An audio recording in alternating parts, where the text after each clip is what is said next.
I'm Martha Raddatz, ABC News Chief Global Affairs Correspondent, and I am joined today by documentary filmmaker Ken Burns. Welcome to you. Thanks for joining us. And because we believe all politics is social at this week, we're going to ask Ken some of the questions that you submitted on Facebook and Twitter.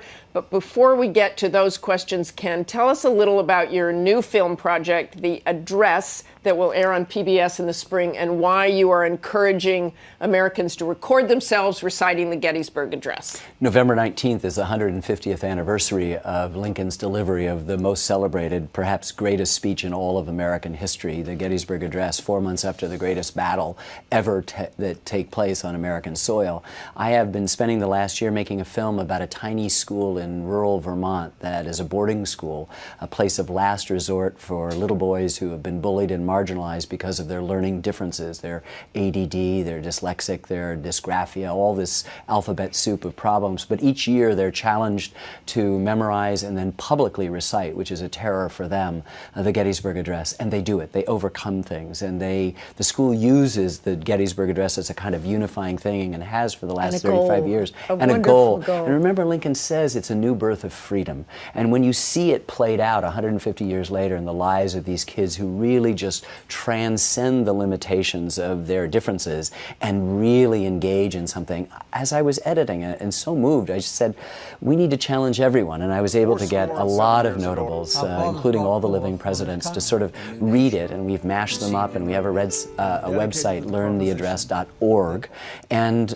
Americans are contributing to it. A whole stadium recited it together. Schools in Alabama and Utah, old 90-year-old people who've had it on their hard drive for a long time are doing it.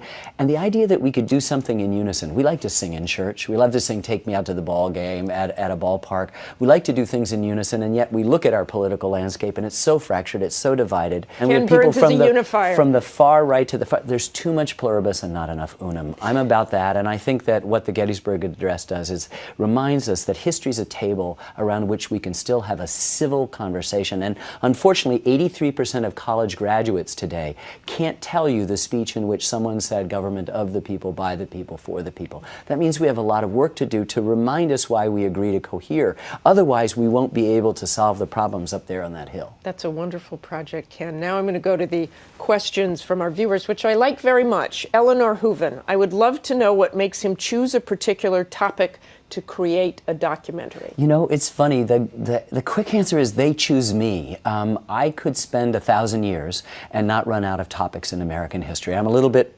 parochial and provincial, and that is all the stuff I do is in American history, but it has to be a good story. I'm not trying to ram an idea down people's stuff. Do you feel that you will ever make a documentary film on a more recent subject matter? Well, you know, we have our country music. Well, the last film that we did, and country music goes back a century. You know, the last film we did was called the Central Park Five, that I made with my daughter and my son-in-law, both longtime collaborators, and it was about the 5 black and Hispanic boys falsely accused and imprisoned, and finally, after they'd gotten out of a prison, exonerated and still in a kind of legal limbo as they wait for a very long trial or a civil suit to work its way through the courts.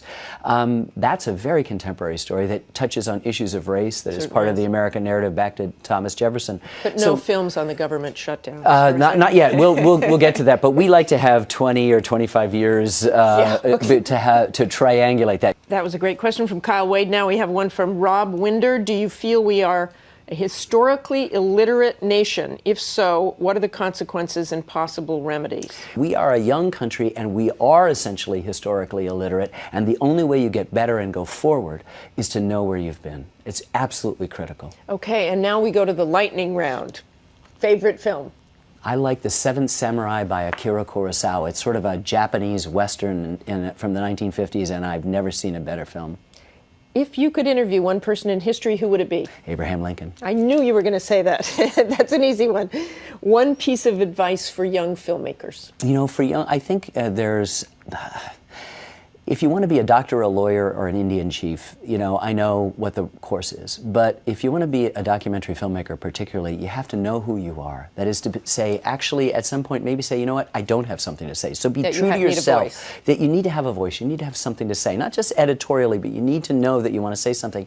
And more important, you need to have perseverance, because nothing's going to be handed to you. Thank you so much for joining us, Ken. We really appreciate it. And thank you to everyone who submitted their questions. Be sure to follow This Week on Twitter at This Week ABC, and like us on Facebook at facebook.com/thisweekabc.